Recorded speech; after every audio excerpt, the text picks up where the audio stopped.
Pronoun use क्यों करते हैं हम। अब ये नदीम, ये सब्जेक्ट के लिए भी हो सकता है, ये ऑब्जेक्ट के लिए भी हो सकता है, और किसी भी पर्पज़ के लिए हो सकता है, ठीक है। तो हमें प्रोनाउन यूज़ करने हैं इन्हीं पर्सन्स के लिए, वो पर्सन जो हमारे लिए डेफिनेट हैं, ठीक है, वो पर्सन जो हमारे लिए डेफिनेट हैं, यानी कि जिसको आप पर्सनल प्रोनाउंस कहते हो, तो वो हमें मालूम है कि वो कौन से हैं, या वो जो इनडेफिनेट हैं, ठीक है। इनडेफिनेट मीन्स जो हमारे लिए, हम जिनको जानते नहीं हैं, वो कोई भी हो सकता है, ठीक है। यहाँ तक पॉइंट समझ में आया। ये कुछ बेसिक बात मैं बता रहा हूँ, ये जानना ज़रूरी है ताकि आपको पता लग सके कि जो आप वर्कशीट अभी करेंगे, उस वर्कशीट में बेसिकली आपको मिस्टेक्स निकालनी कौन सी हैं, किस तरह के प्रोनाउंस से आपको डील करना होगा। ये वाला पॉइंट आपको समझ में आ गया जो मैंने अरबिक की एग्जांपल दी है। अरबिक की जो एग्जांपल मैंने दी है, अगर पेश आ जाए, ज़ेर आ जाए, ज़बर आ जाए, तो वो नाउन से ही पता लग जाता है। जबकि इंग्लिश में किसी नाउन के साथ ऐसा कोई हम बिहेवियर नहीं रखते, ऐसे डील नहीं करते जिससे हमें पता लगे कि वो सब्जेक्ट है ऑब्जेक्ट है, तो हम यूज़ करते हैं प्रोनाउन। और दूसरा, ये रेपिटेशन को अवॉइड करने के लिए भी हम प्रोनाउन यूज़ कर लेते हैं।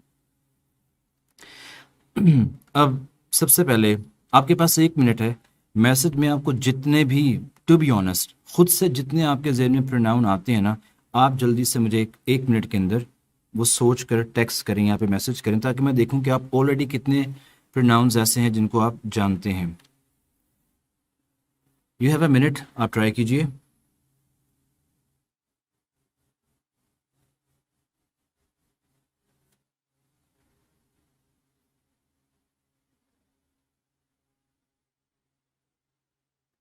ये तो पर्सनल हो गए ना, इसके अलावा कौन से हैं। मैं, आई, वी, यू, दे, इनके लिए मैं एक वर्ड लिख चुका हूँ कि ये हमारे पर्सनल प्रोनाउन हैं, ठीक है। पर्सन से ही निकला ना, पर्सनल, जो मुझे, आपको, हम सबको कलेक्टिवली मेंशन करते हैं। फिर एक आपके पास इनडेफिनिट आ गए, ठीक है। इसके अलावा कौन कौन से हैं।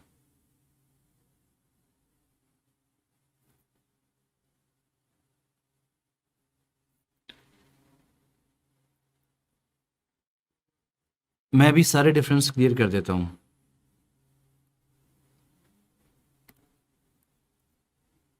आप लोग लिखिए। यहाँ पर किसी ने क्वेश्चन किया है कि इंडेफिनिट कौन से हैं।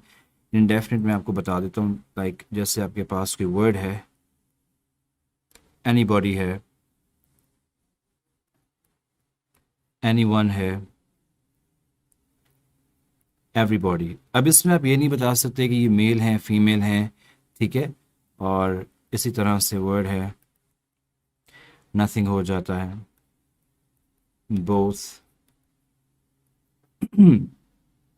Few, many, etcetera. ये आपके इनडेफिनिट प्रोनाउंस हैं, ठीक है। हमें ये क्लियर नहीं है कि एनीबॉडी कौन है, एनीवन कौन है। मैं इस सेंस में पूछ रहा हूँ कि पर्सनल तो आप मुझे बता देंगे, इनडेफिनिट मैंने बता दिए, इसके अलावा और कोई। यस, डेमोन्स्ट्रेटिव है, बिल्कुल ठीक है।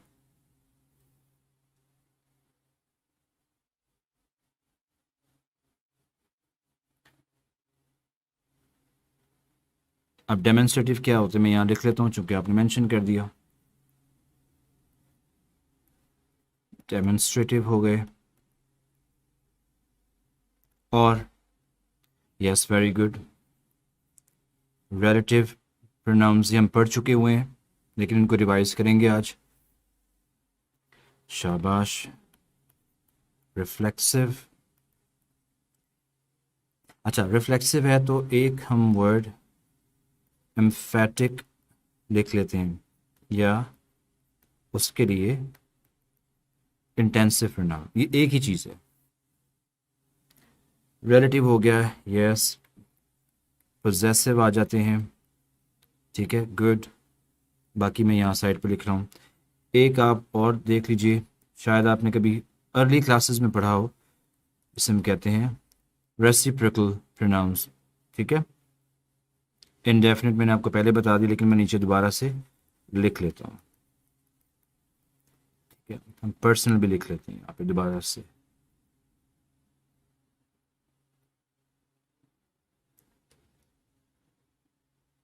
एब्स्ट्रैक्ट नहीं होता है, पोजेसिव हो चुका।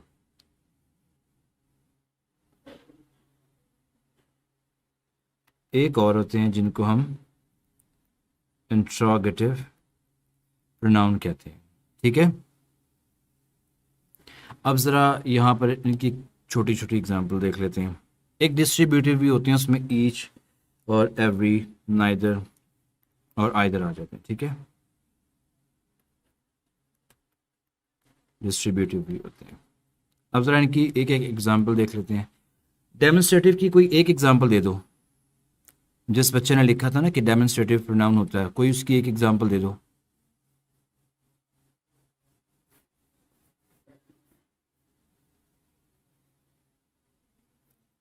जी, वो इंडेफिनिट होते हैं, लाइक एनीबॉडी आपको मालूम नहीं कौन सा है, समवन, समबॉडी। यस बेटा, ठीक है। डेमोन्स्ट्रेटिव में आपके पास आता है दिस आ जाता है, दैट आ जाता है। इनके आप चाहें तो प्लूरल यूज़ कर सकते हैं। दिस के लिए आप यूज़ कर लेंगे दीज, ठीक है, और दैट के लिए आप यूज़ कर लेंगे दोज। ये आपके demonstrative, this book, that boy, ये आपके चार यूज़ होते हैं। ठीक है, रिलेटिव हम पहले भी मेंशन कर चुके हुए हैं। हु है, whom है, which एंड दैट। ठीक है, ये जो आपका हु है ये हम यूज़ करते हैं किसी भी सब्जेक्ट के लिए। whom उसी को अगर आपने ऑब्जेक्ट में शो करना हो। which आपको मालूम है ये हम वैसे सब्जेक्ट के लिए आता है, लेकिन हम थिंग्स के लिए यूज़ करते हैं, एज ए सब्जेक्ट इसको भी यूज़ करते हैं। दैट आपको मालूम है कि हु और विच दोनों की जगह पर आ सकता है, ये विच की जगह पर भी आ सकता है, ये सॉरी और हु की जगह पर भी आ सकता है। ठीक है, ये एग्रीमेंट के अंदर मैंने आपको एक्सप्लेन कर दिया था। आज भी जहाँ एग्जांपल्स में चीज़ें हैं कि वहाँ मैं मेंशन कर दूंगा। हु सब्जेक्ट के लिए, हुम ऑब्जेक्ट के लिए, विच थिंग्स के लिए आता है लेकिन एज ए सब्जेक्ट आ सकता है। ठीक है, और विच और हु दोनों की जगह पर हम दैट को यूज़ कर सकते हैं। ठीक है जी, अब रिफ्लेक्सिव क्या है? रिफ्लेक्सिव होते हैं ऐसे वर्ड्स लाइक जिनके लास्ट में हम सेल्फ वर्ड यूज़ कर लेते हैं। मैं एक एग्जांपल, दो एग्जांपल लिख दूंगा, लाइक ये बन जाएगा माई से, myself and ourselves. ठीक है, ये आपके वर्ड्स जो है ना वो रिफ्लेक्सिव। एम्फेटिक भी सेम होते हैं। ठीक है, ये सेल्फ वर्ड्स होते हैं लेकिन इनके थोड़े से यूसेज में डिफरेंस होता है, वो मैं आपको एक्सप्लेन कर दूंगा। पोजेसिव में दो तरह की कैटेगरीज हैं। ठीक है, एक हमारे पास पोजेसिव एडजेक्टिव्स जिनको हम डिटर्मिनर्स भी कहते हैं। ठीक है, और एक हमारे पास कैटेगरी आती है पोजेसिव प्रोनाउंस की। आपको शायद याद हो अग्रीमेंट के अंदर हमने इनको डिस्कस किया था। इसके भी चंद के एग्जांपल्स में लिख देता हूँ। अगर ये माय है तो प्रोनाउन में ये माइन हो जाएगा। आवर है तो यहाँ पर ये आवर्स हो जाएगा। ठीक है, देयर है तो ये यहाँ पर देयर्स हो जाएगा, एट्सेट्रा।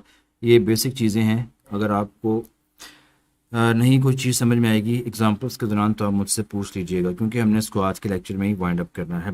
हाँ, एक चीज़ का आपने ख्याल रखना है। अब इंग्लिश में एक आवर्स आप ये समझ सकते हैं कि ये है, और एक आवर्स आप इस तरह से समझ सकते हैं। ठीक है, इसी तरह से आप देयर्स के साथ भी अपोस्ट्रोफी लगा सकते हैं और एस लगाकर अपोस्ट्रोफी। इंग्लिश में ऐसे कोई भी वर्ड्स हमारे पास मौजूद नहीं हैं, ये एग्जिस्ट नहीं करते हैं। ना आपने एस से पहले ना एस के बाद अपोस्ट्रोफी यूज़ करना है।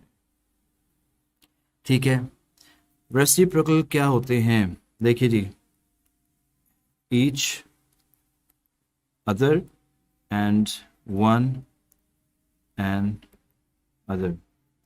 यहाँ पर एक चीज़ देख लेना, मैंने वन के साथ एन अदर लिखा है, आपने इस वर्ड वन को फोकस करना है। ठीक है, एन के साथ एन अदर नहीं लिखा, मैंने वन के साथ एन अदर लिखा है। ईच अदर हम यूज़ करते हैं फॉर्मल इंग्लिश में फॉर टू पीपल, दो लोगों के लिए।